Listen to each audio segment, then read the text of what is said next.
लग जा गले से फिर ये हंसी रात हो न हो, शायद फिर इस जन्म में मुलाकात हो न हो। हेमा मालिनी जैसी शख्सियत का इतना गंदा रूप मैंने देखा नहीं जो एआई ने डेवलप करके अभी दिखाया। एआई जो डेवलप हो रहा है, एआई की एक लिमिटेशंस हैं, उन लिमिटेशंस तक की अगर ये सीमित रहे जब तो ठीक है।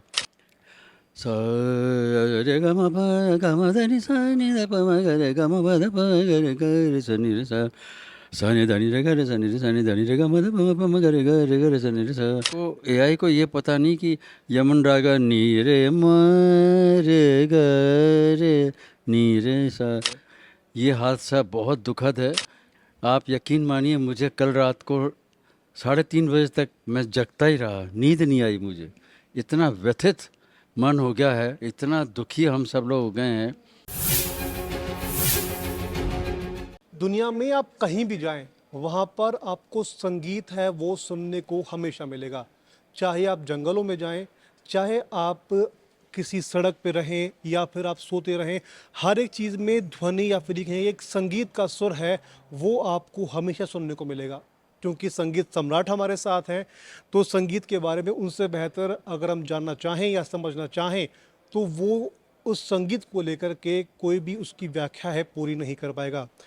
हमारे साथ संगीत के सम्राट हैं विश्वमोहन भट्ट जी हैं। कई बड़े अवार्ड से सम्मानित हो चुके हैं क्योंकि संगीत इनकी रगों में है। इनका नाम भी अगर आप कोई सुने तो उसमें भी आपको संगीत सुनाई देगा।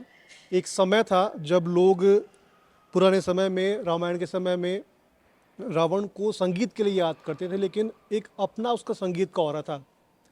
लेकिन विश्वमोहन भट्ट हैं, उनके संगीत को अगर आप आज सुनते हैं तो उनके संगीत को सुनने से आपकी मन की पीड़ा कम होगी, आपका दर्द है वो कम होगा। आप उस समय को याद करेंगे जब आप एक एकांत में बैठे हैं और संगीत में स्वर लहरी को आप झूम रहे हैं।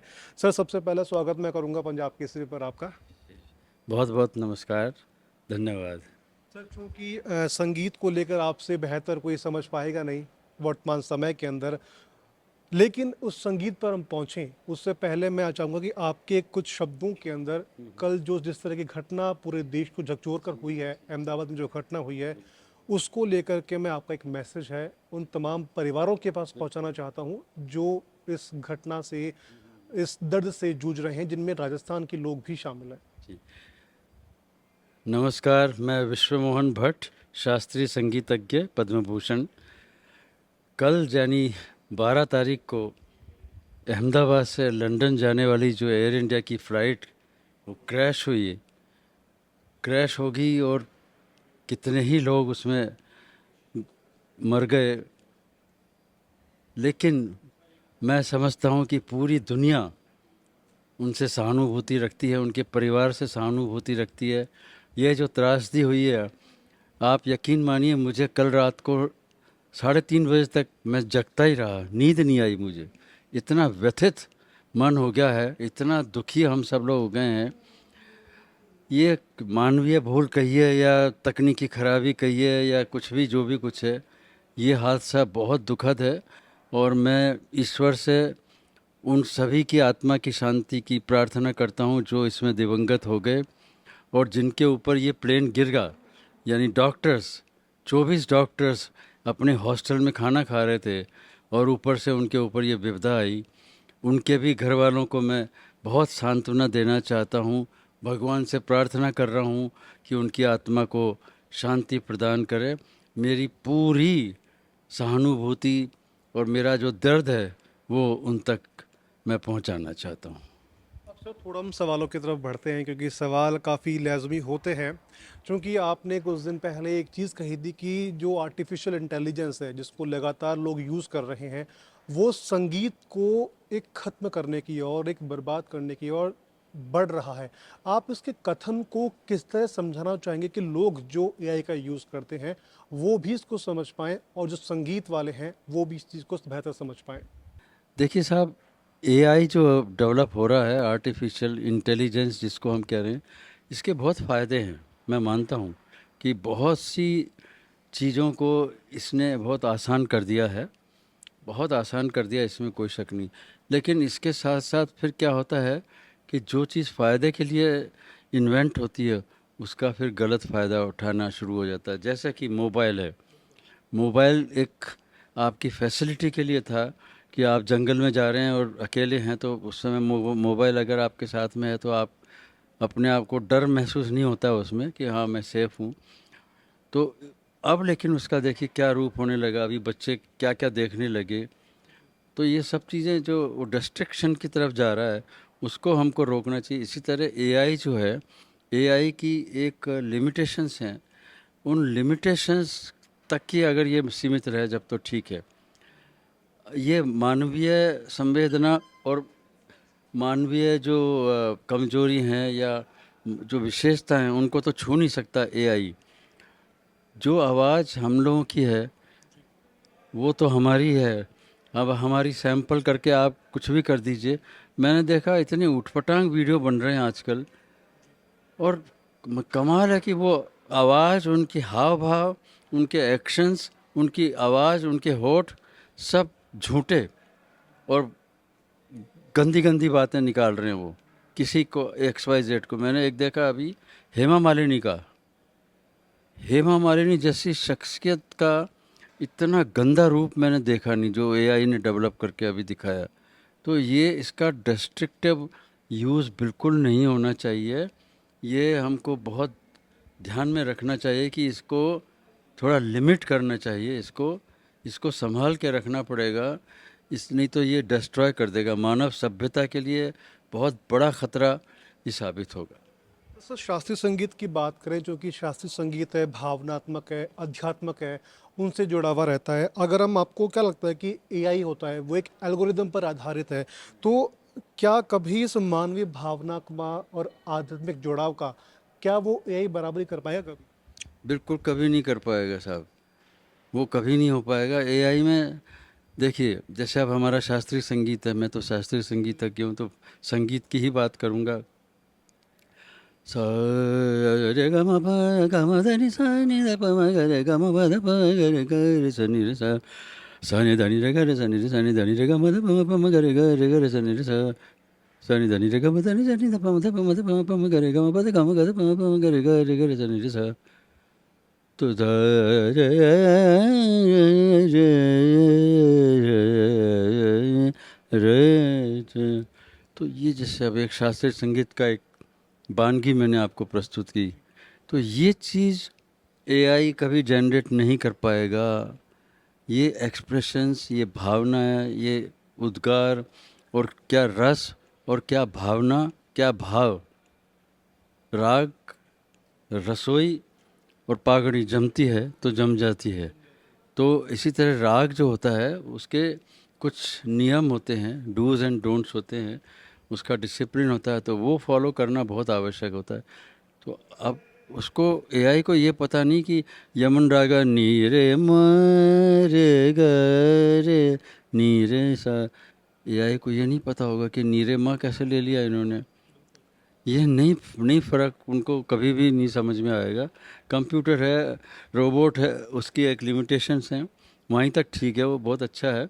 लेकिन शास्त्रीय संगीत में जो बारीकियाँ होती हैं, तिटगत गति के निधान धान धान धान धा, तिटगत गति के निधान धान धान धान धा, तिटगत गति के निधान धान धान धान धा। अब इसकी जो टाइमिंग है और जो इसका जो डिवीज़न है, वो साइंटिफिक है एकदम। उसको कंप्यूटर पे आप देख लीजिए, हमारा दिमाग एकदम उसको कंप्लीट सही बजा देगा, सही बजा के बता देगा आपको।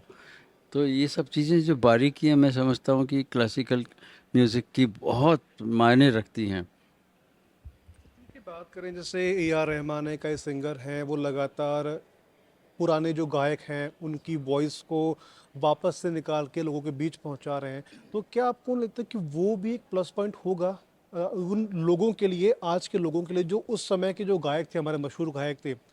आपको तो चूंकि वो सुन रहे हैं, तो वो पुराने गायकों की गायकी को वो सुन पाएं। मैं नहीं समझता हूँ कि उसमें बहुत ज़्यादा ध्यान दे रहे हैं लोग बाग। वंस इन ए वाइल ऐसा किया जा रहा है, बहुत ज़्यादा नहीं है। अब बात ये है कि साहब जो पुराने लोग हो गए उनकी आवाज़ें आज तक हमको पसंद हैं, कि किशोरदा, लता जी अब तो पुरानी, अब तो मतलब चली गई, लेकिन हम उनकी आवाज़ हम कभी जुदा नहीं कर पाएंगे इस जन्म में। इन लोगों की आवाज़ हमारे कान में इतनी बैठी हुई है, बसी हुई है, कि हम लोग उसी में जीते हैं, उसी से बड़े मतलब बड़े हुए हैं, और कानों में वही ध्वनि है, वही गीत। कोई कैसा भी इंसान हो, चाहे क्रूर से क्रूर, मैं समझता हूँ संगीत जरूर सुनता ही होगा। एक बार उसको लता जी सुनाई दे ही जाएंगी कहीं ना कहीं, कहीं ना कहीं दिन में उसको एक बार ये सुनाई दे जाएगा। तो ये चीज़ ऐसी है कि ये इमॉर्टल हैं ये। तो मैं समझता हूँ अगर इनको दोबारा भी किया जाए तो वो अच्छा ही लगेगा, क्योंकि वो उन्होंने इतना अच्छा करके चले गए वो लोग। लग जा गले से फिर ये हंसी रात हो न हो, शायद फिर इस जन्म में मुलाकात हो न हो। अब देखिए कि लता जी ने जो गा दिया, अमर है गाना। हम कितनी बार भी इसको सुनेंगे, और किसी किसी भी आवाज़ में सुनेंगे वो अच्छा ही लगेगा, क्योंकि याद उन्हीं की आएगी। तो अगर उसको नए रूप में प्रस्तुत करते हैं तो मैं उसको बुराई नहीं मानता हूँ। It is a tribute to legend, वो अच्छी बात है। सर मैं ये और पूछना चाहूँगा, क्योंकि हमारे देश में हमारे पुरातन के अंदर गुरु शिष्य की परंपरा है वो रही है। क्या आपको लगता है कि एआई जो जनरेशन आ रही है उनके लिए एक गुरु के रूप में, सिखाने के रूप में भी काम कर सकता है? आप एआई पे ज़्यादा काफ़ी कंसंट्रेशन जमाना एआई वाला है, इसलिए पूछना पड़ रहा है। तो AI can be very helpful in this manner of preserving the records, preserving the recordings of maestros। वो उसके लिए तो उसका कोई हानि नहीं, मैं मानता हूँ कि बहुत हेल्पफुल हो सकता है।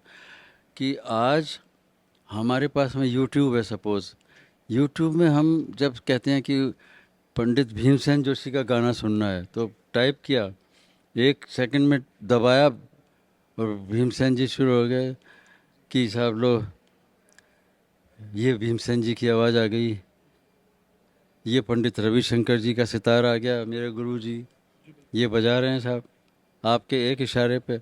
मैं खुद यूज़ करता हूँ, मैं जब बाथरूम में नहाता हूँ तो मैंने एक वो अपने स्पीकर लगा रखा है, ब्लूटूथ स्पीकर, और किसी भी माइस्ट्रो का संगीत सुनता हूँ, और नहा नहा लेता हूँ, अपना टाइम यूटिलाइज कर लेता हूँ। उस टाइम पे मैं सुन भी लेता हूँ, सीख भी लेता हूँ, यानी नहाते नहाते भी मैं सीख लेता हूँ संगीत।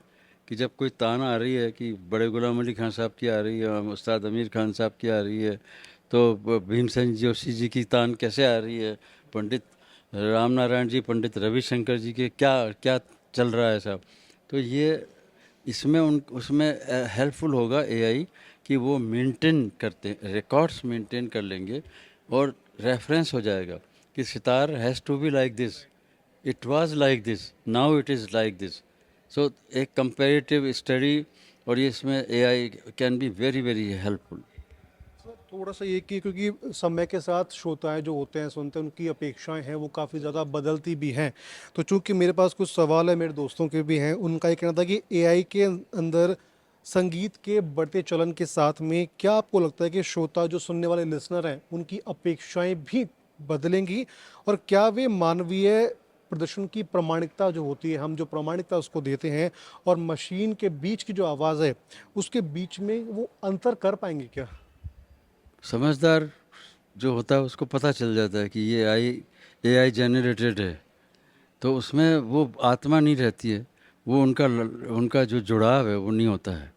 मतलब जो एक लाइव का जो क्वालिटी होती है, उसमें और इसमें क्वालिटी में फ़र्क ज़रूर आता है। तो फ़र्क जो आदमी है, जो समझदार है, वो फटाक से उसको पॉइंट आउट कर देगा कि यहाँ ये AI का काम है।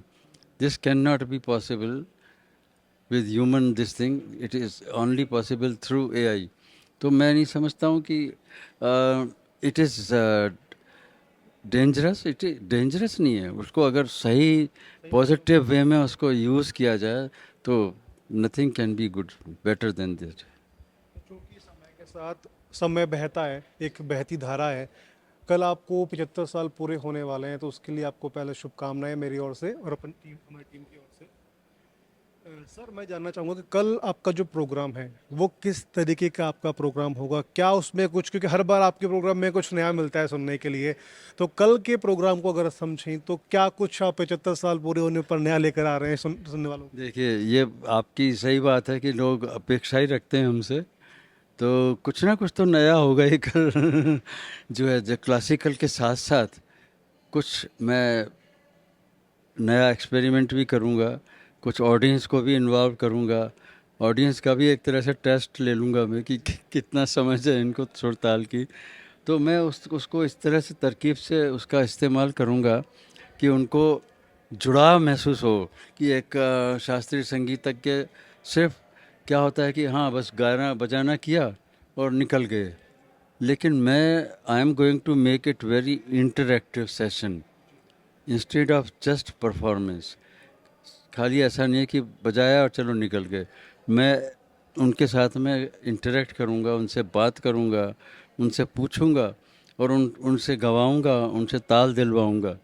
ये नया कल होने वाला है, जो कि मैंने आज ही भेद खोल दिया आपका। जी। तो कुछ न कुछ नए की अपेक्षा रखते हैं आप लोग, तो वो मैं देता भी हूँ ऑडियंस को। जी। क्योंकि आज के समय काफ़ी लोग यूथ है वो लगातार सिंगिंग सुनने के लिए, सिंगिंग आगा सिंगर बनने के लिए लगातार उत्साहित हैं, लेकिन वो हमेशा बेसिक चीज़ है वो भूल जाते हैं। तो मैं चाहता हूँ कि एक बार आप तमाम जो लोग आज आप जिनको सुनते हैं, आपको उनके लिए क्या एक मैसेज रहेगा कि किस तरह से वो अपने सिंगिंग अगर कोई करना चाहता है तो वो क्या बेसिक चीज़ें हैं, बेसिक एग्ज़ाम्स जो होते हैं उसको पढ़े, उसको प्रिपेयर करे, उसको कंप्लीट करे, तब जाके वो आपकी उस काबिलियत के थोड़ा बहुत पहुंच पाए, क्योंकि लोग बहुत सुनना चाहते हैं और सुनते भी हैं आपको। जी, देखिए, इसमें शास्त्रीय संगीत या कोई भी संगीत हो, सुगम संगीत, फिल्म संगीत, कुछ भी सीखना हो तो मैं ऐसा मानता हूँ कि पहले उसके बेसिक्स आप जानिए। उसके अलंकार जो फंडामेंटल्स होते हैं कि सा रे ग म रे ग म प ग म प ध म प ध नि सा नि ध प नि ध प म ध प म ग प म ग रे सा रे ग म प ध नि सा नि ध प म ग रे सा रे ग म प ध नि सा नि ध प म ग रे सा। इसको आप 50 बार करेंगे तब आपका गला मजेगा। और जो जो इसमें जो मीट गमक और जो अलंकार होते हैं उनकी आप उनका रियाज करेंगे तब आपके गाने बजाने में ऑथेंटिसिटी आएगी। आपको एक एग्जांपल बताता हूँ। सपोज ये जो आपने शर्ट पहन रखा है, इसका डिज़ाइन देखिए आप। हैं, क्या डिज़ाइन है ये। इसको अगर किसी को कहें कि ऐसा बना दो, जन्म लग जाएगा, नहीं आएगा ये बनाना नहीं। इसका टेक्सचर देखिए कि पहले तो कपड़ा कैसे बुना है, एक एक रेशा यूँ गया फिर यूँ गया। उसके बाद में इसकी जो ये पेंटिंग, ये जो प्रिंटिंग है, ये प्रिंटिंग कैसे आई, कैसे उसका ताना बना बुना, ये कैसे आया, ये वाला सितारा यहाँ कैसे आ गया और इसमें सिमेट्री कैसे आ गई। ये होती है स्टडी।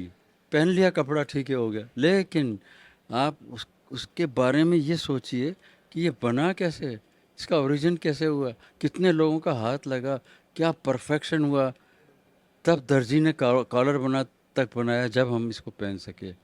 तो इसी तरह की जो संगीत है उसमें क्या स्वर है, क्या ताल है, क्या मात्रा है, कितनी गमक है, कितनी तान है, कितना उसमें रस है, कितना भाव है, वो पहले समझ लीजिए, फिर आप शर्ट पहनिए और उसका आनंद लीजिए। इसी तरह है। चलिए सर, बहुत बहुत शुक्रिया, आपने अपना कीमती समय वो निकाला। तो ये थे संगीत के सम्राट विश्वमोहन भट्ट, जिनसे हमने बात की और इनके जन्मदिन की शुभकामनाएं, चूँकि आप हमारे व्यूवर्स हैं जो देखते हैं, उनको भी हमने दी है। तो खैर, अब इनके सुरों की ताल है कल यहाँ आकर, जयपुर में आरआईसी में आकर भी आप यहाँ पर उनके सुरों की ताल को सुन सकते हैं, क्योंकि हर बार इनके संगीत के प्रोग्राम में कुछ नया होता है। तो इस बार जो नया होगा वो पहले इन्होंने खोल दिया है, लेकिन हाँ, किस तरीके से वो नया होगा उसको सुनने के लिए, उसको जानने के लिए आपको आरआईसी में ज़रूर आना होगा। कल का प्रोग्राम आप बिल्कुल ड्रॉप ना करें। अगर समय नहीं भी हो तो समय निकालें, क्योंकि ये प्रोग्राम, ऐसे प्रोग्राम्स आपको सुनने के लिए सालों में कभी कोई एक बार मिल पाते होंगे। वीडियो जर्नलिस्ट कृष्णा शर्मा के साथ रौनक पारेख, पंजाब केसरी टीवी, जयपुर।